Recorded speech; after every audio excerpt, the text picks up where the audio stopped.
Nos vamos a ir a Marcos, al capítulo 4, y vamos a leer el verso 21. Ahí vamos a estar meditando la palabra en esta ocasión.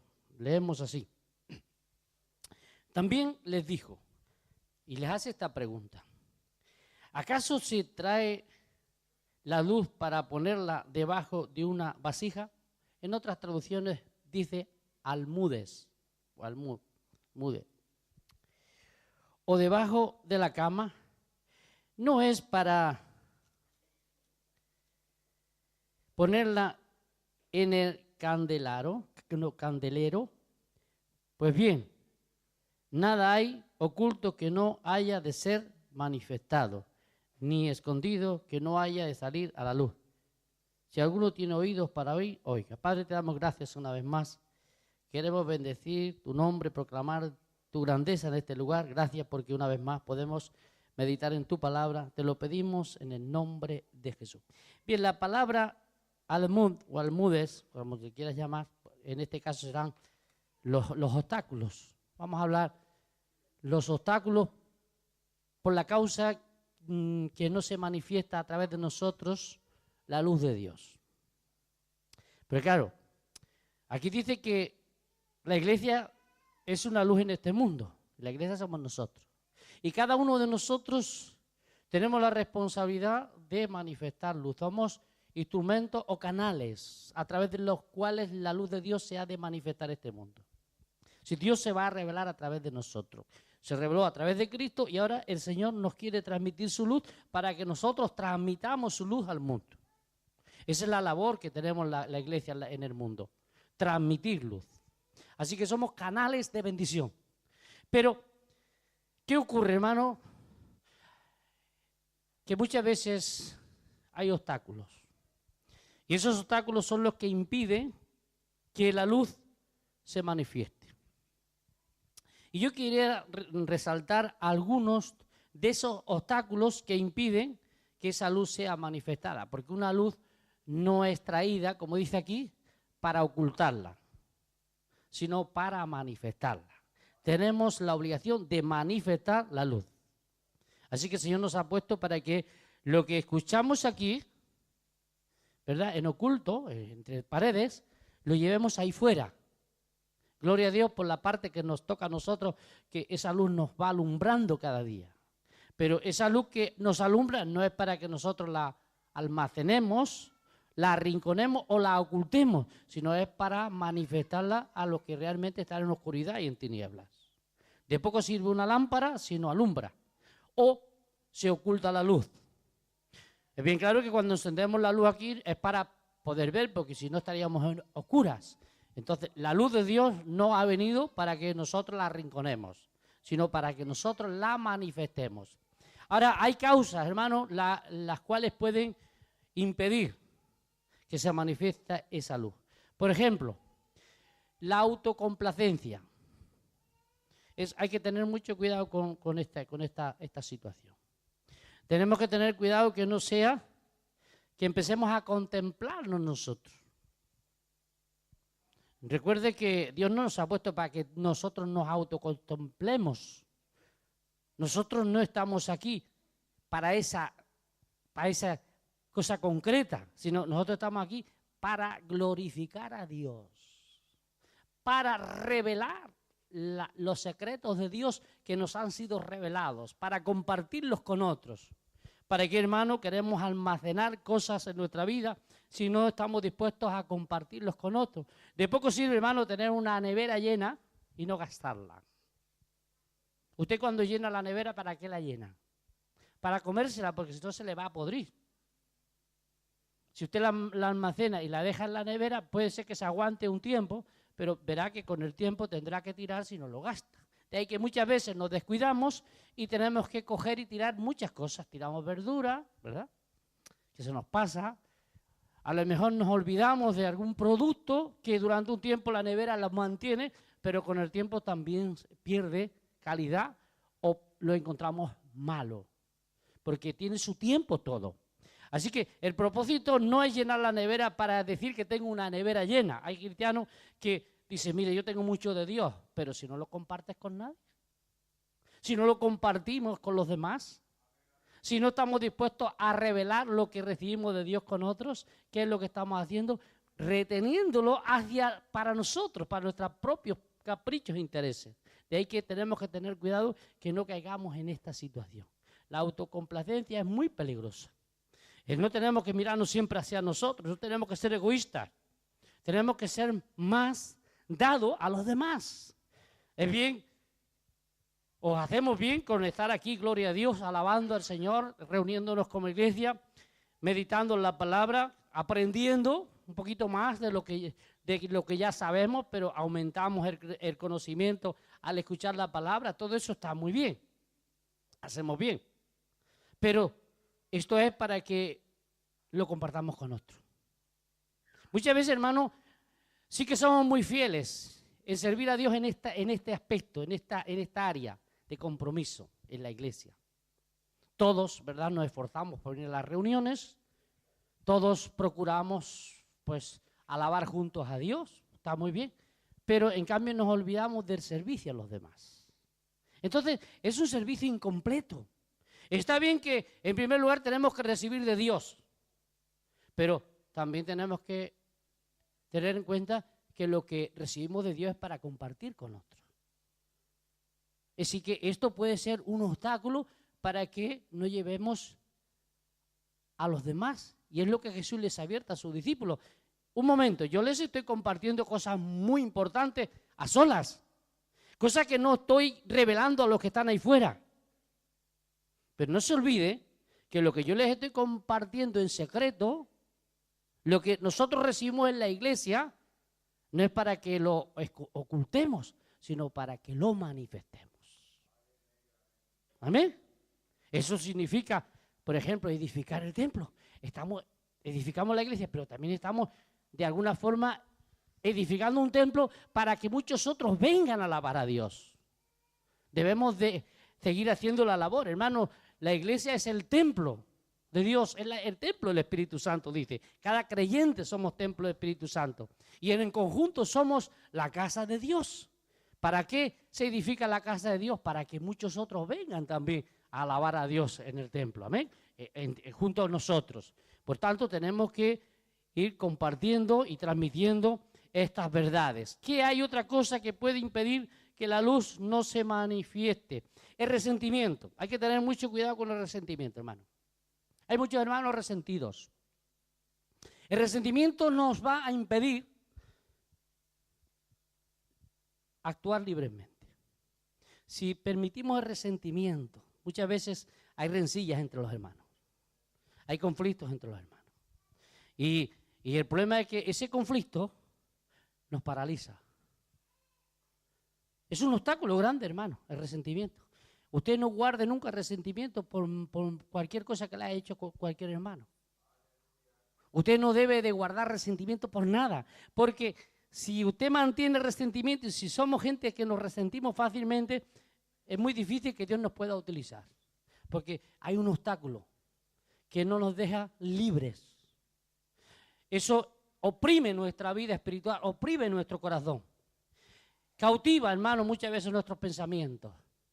De ahí que tenemos que tener cuidado que nunca el resentimiento, alguna cosa que nos hayan hecho, sea o se permita como una causa para que no podamos sentirnos libres.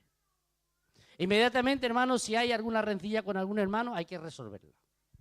Si usted tiene algún problema con alguien, usted tiene que resolverlo rápidamente. Si usted se entera y la otra hermano o la otra hermana no se atreve a venir a usted, usted tiene que ir a él. Decir, hermano, mire, yo no quiero que haya nada entre nosotros porque esto impide que nosotros demos o transmitamos la luz de Dios. ¿Entiende? Hay que tener mucho cuidado. Así que estas cosas el enemigo las crea en la iglesia, las crean los creyentes, porque él sabe que esto impide que seamos eficaces para ayudar a otras personas.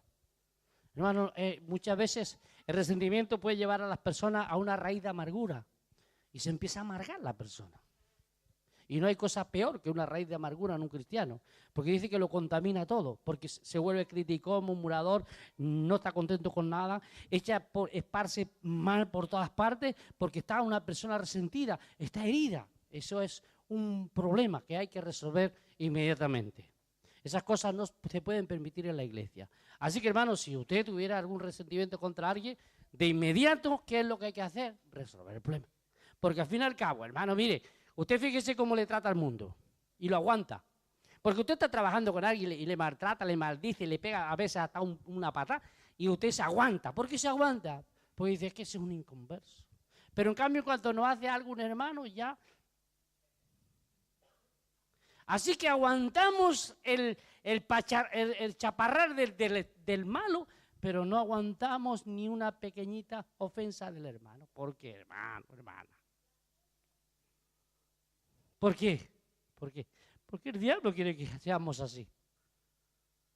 Sabemos que en el mundo no podemos con ellos, porque ellos no tienen respeto a Dios. Ellos no tienen respeto a nadie. Ellos tienen una boca que maldicen y que hacen lo que quieren.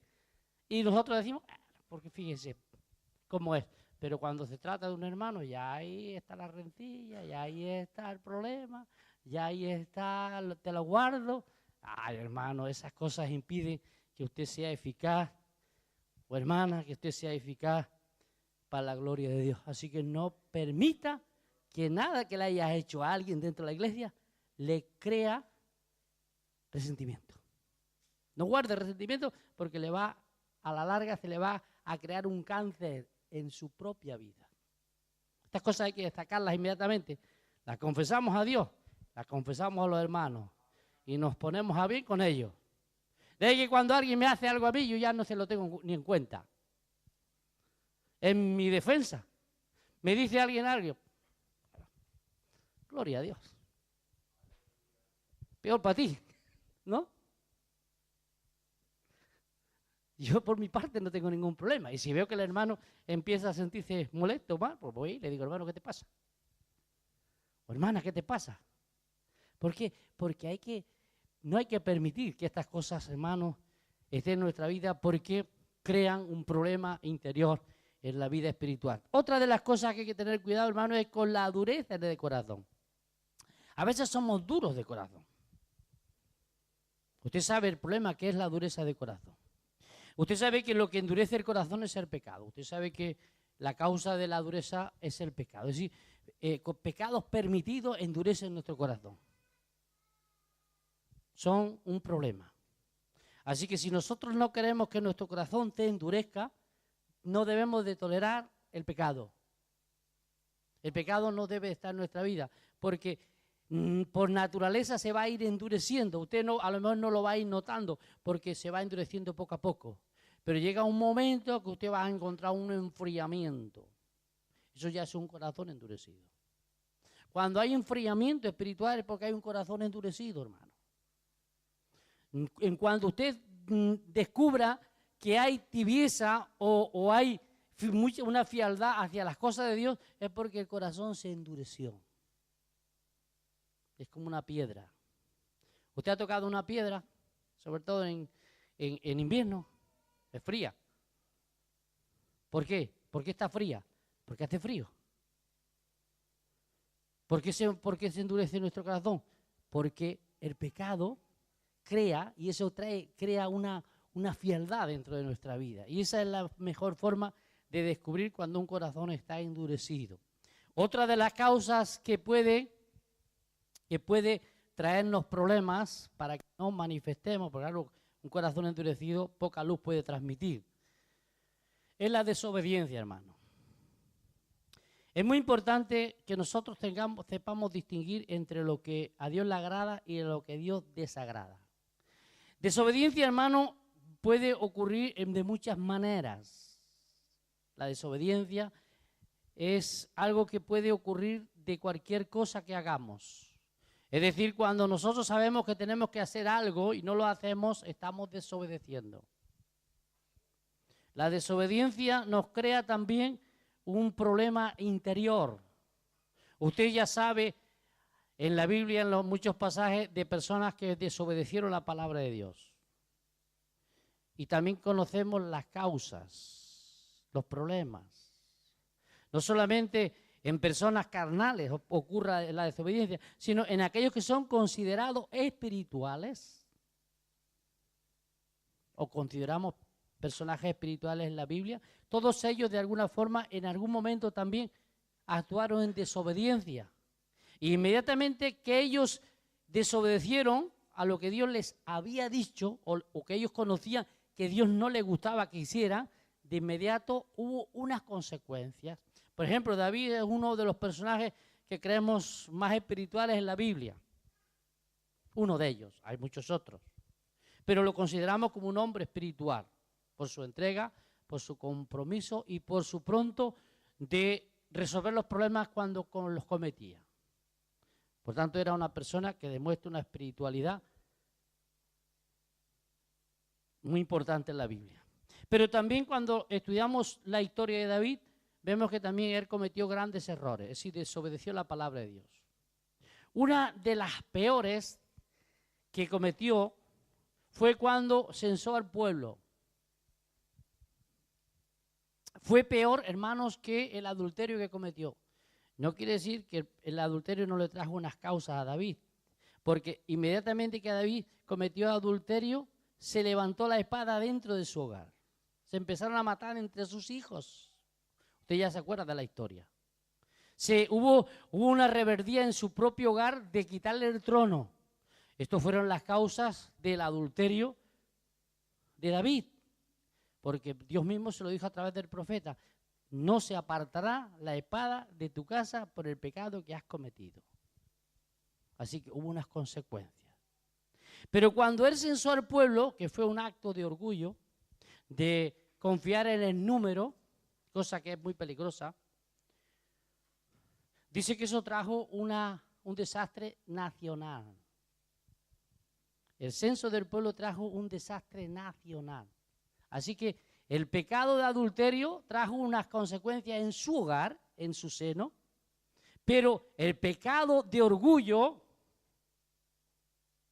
trajo unas consecuencias nacionales, de tal forma que Dios trajo un tremendo juicio, de tal forma que murieron miles de personas por ese censo. Hasta donde el pueblo estaba también de alguna forma mezclado en el asunto, no lo podemos llevar a comprender, pero es bien claro que aunque algunos intentaron impedirlo, como el caso de Joab, que lo intentó, le dijo: lo que vas a hacer está mal delante de Dios. Él intentó corregirle, dijo: no lo hagas, añade Jehová y no contemos nosotros, porque eso a Dios no le va a gustar. Pero David quiso seguir adelante porque dice que el diablo había creado ese deseo en David. Hermano, hay que tener mucho cuidado porque a veces el enemigo crea interiormente en nuestro corazón algo que es contrario a Dios, y cuando el diablo pone algo en el corazón, hermano, es muy difícil librarnos de él. Por eso hay que tener cuidado de todas estas cosas que al final nos pueden llevar a la desobediencia. Porque todo lo que he dicho hasta ahora y mencionado, todas esas cosas son las que nos van a llevar a desobedecer.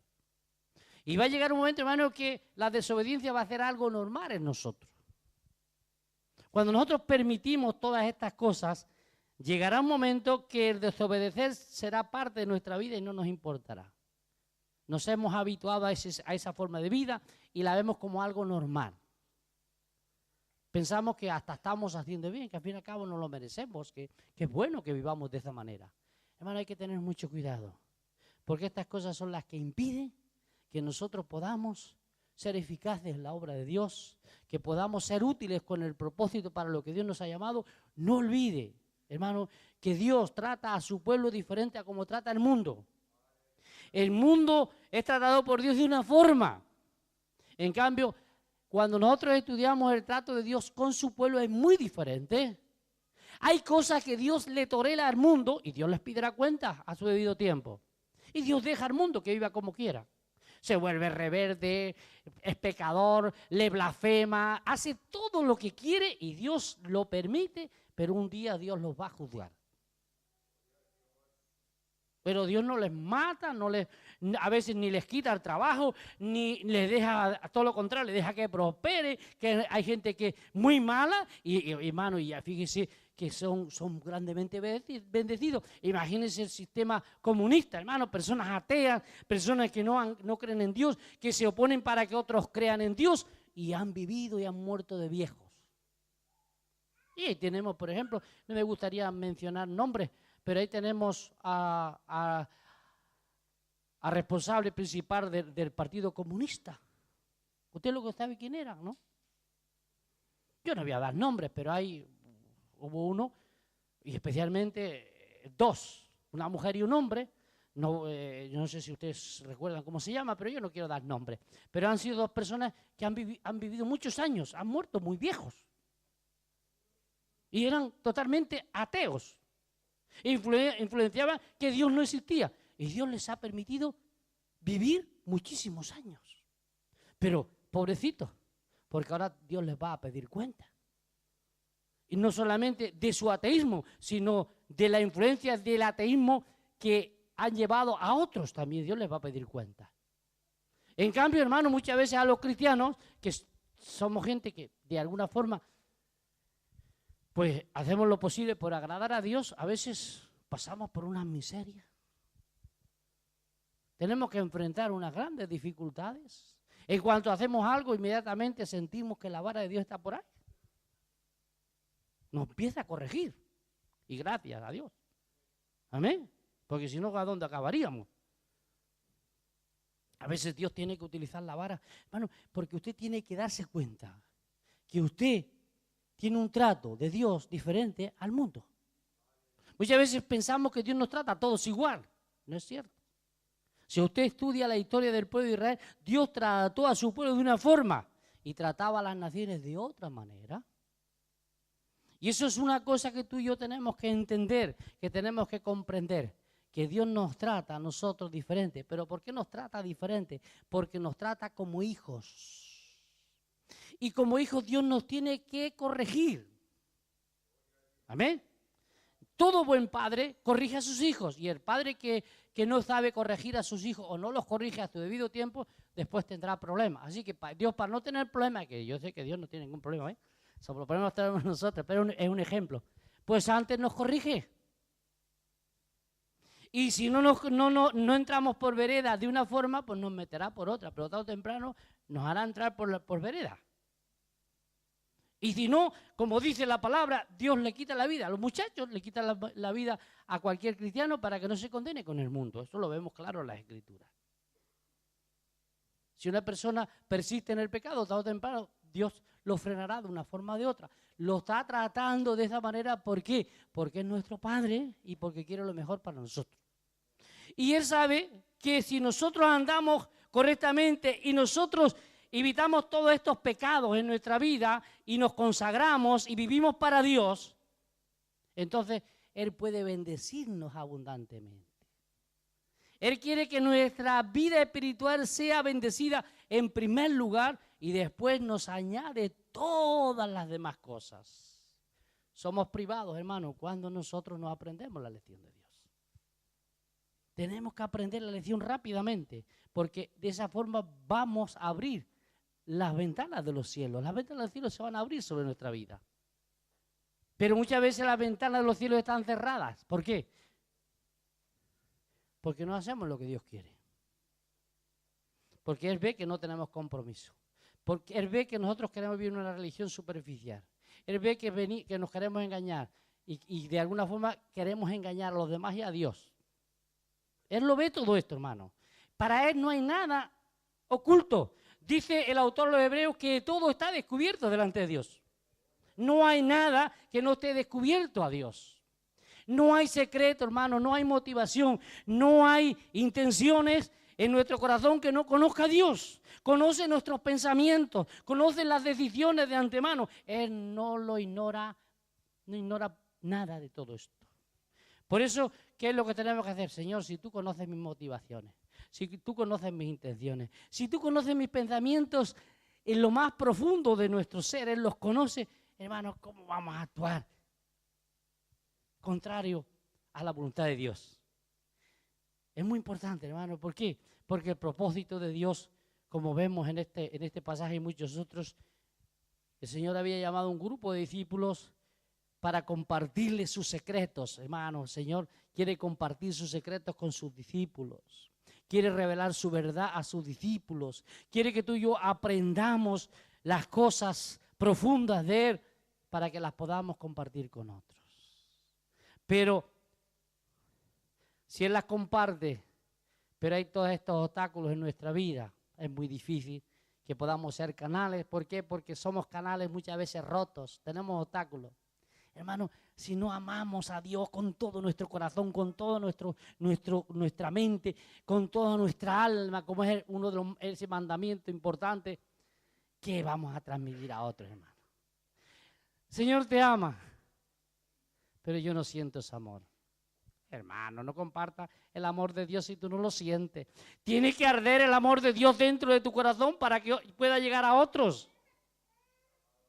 Cuando uno arde por el amor de Dios, hermano, ese mensaje tiene que llegar a otros. No deja a los demás de cualquier forma. Cuando Jesús hablaba, hermanos, había dos reacciones: o se humillaban o salían corriendo. Se manifestaba en rebeldía, pero no dejaba indiferente el mensaje de Jesús a la gente. ¿Por qué? Porque cuando Él transmitía el mensaje, transmitía su esencia, hermano. Es muy importante que nosotros transmitamos la esencia de Dios, lo que Dios ha puesto en nosotros. En el buen sentido, sabemos que la esencia de Dios es personal, amén. Pero quiero decir, que era amor que era compartido con nosotros, tenemos que transmitirlo con otros. Pero si, hermano, como canales que somos, tenemos obstáculos, ¿cómo vamos, hermano, a glorificar a Dios si nos miramos demasiado a nosotros? Si miramos tanto nuestros intereses personales, si nos preocupamos tanto por nosotros mismos, solamente miramos por lo nuestro propio y no nos preocupamos de la gloria de Dios, ¿qué le vamos a dar a la gente, hermano? ¿Qué le vamos a dar a la gente? Hermano, tenemos que despertar. Dios quiere un pueblo despierto. Dios quiere un pueblo que le ame de verdad. Dios no quiere un pueblo religioso. Él quiere un pueblo que arda, que el fuego de Dios esté dentro ahí consumiendo, para que pueda a través de nosotros transmitir ese amor, esa ayuda a la gente. Pero en primer lugar tenemos que arder nosotros, hermano. Tenemos que hacer como esas antorchas encendidas que no se apagan, porque el fuego de Dios nos hace alumbrar. Por tanto, el Señor dice que todos estos obstáculos no estén en vuestra vida para que vuestro Padre que está en los cielos sea glorificado, hermano. Hermano, hay tanta gente ahí fuera que necesita el amor de Dios, pero estamos tan preocupados porque la verdad, hermano, es cierto, estamos preocupados y la mayoría del pueblo de Dios está muy preocupado. ¿Sabe por qué? Porque hay crisis. Y la gente va un poco escasa de dinero. Y la gente va un poco escasa, a duras penas puede llegar. Y dice, bueno, si no tengo fuerza ni para mí mismo, ¿qué voy a darle a otros? Y es verdad, hermano, que cuando uno tiene abundancia de Dios y también económicamente, porque Dios le ha bendecido, uno está más libre para compartir con otros, ¿verdad? Pero si la abundancia del Espíritu está en nosotros y también Dios añade todo lo que necesitamos, que es lo que realmente nos hace plenos, entonces podemos compartir con otros. Pero una vez más, ¿habremos dejado de edificar el templo de Dios, hermanos? ¿Habremos perdido el interés en las cosas que Dios nos da? ¿Será que primero están nuestras casas, que están nuestros intereses personales? ¿Será que somos demasiado complacientes para nosotros mismos? ¿No será que hemos perdido ese primer amor? Cuando nos convertimos, que nos lo comíamos todo, hermano. que no nos perdíamos un culto, que nos comíamos la Biblia, que la leíamos y nos gastábamos la vista ahí, hermano, gastábamos la vista. Después tenemos que utilizar a lo mejor gafas, ¿verdad?, para poder ver, pero hemos gastado la vista leyendo porque había un amor. Había un fuego que nos hacía, ¿verdad? Pero quizás eso ya pasó, no lo sé, hermano, tú lo sabes. Simplemente es una cosa que tú y yo tenemos que preguntarnos, porque pasan los días, pasan las semanas, pasan los años y no podemos permitir que las cosas sigan igual. Esta mañana le decía a un hermano, solamente con que trajéramos al año una persona cada uno, nos doblaríamos cada año. Somos ovejas estériles, hermano. ¿Cuántos ha traído a Cristo? ¿Cuántos hemos traído a Cristo, hermano? Este año, ¿cuántas personas hemos traído a Cristo?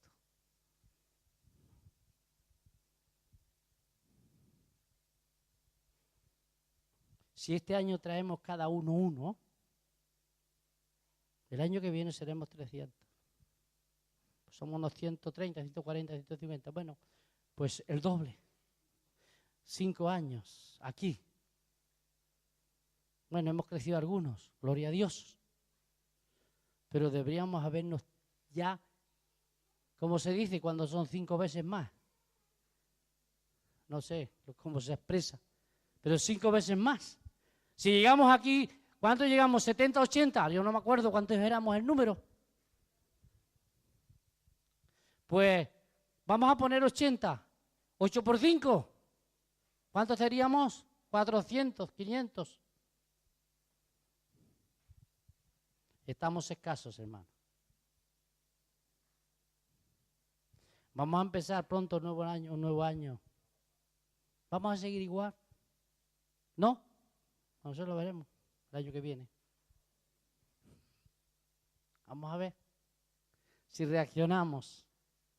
Que Dios nos ayude a ver, porque sin Él nada podemos hacer, pero vamos a confiar en la misericordia y la gracia de Dios. Vamos a orar. Padre, te damos gloria y alabanza una vez más, bendecimos tu nombre y te pedimos que tú bendigas tu palabra una vez más en nuestros corazones, en el nombre de Jesús. Amén.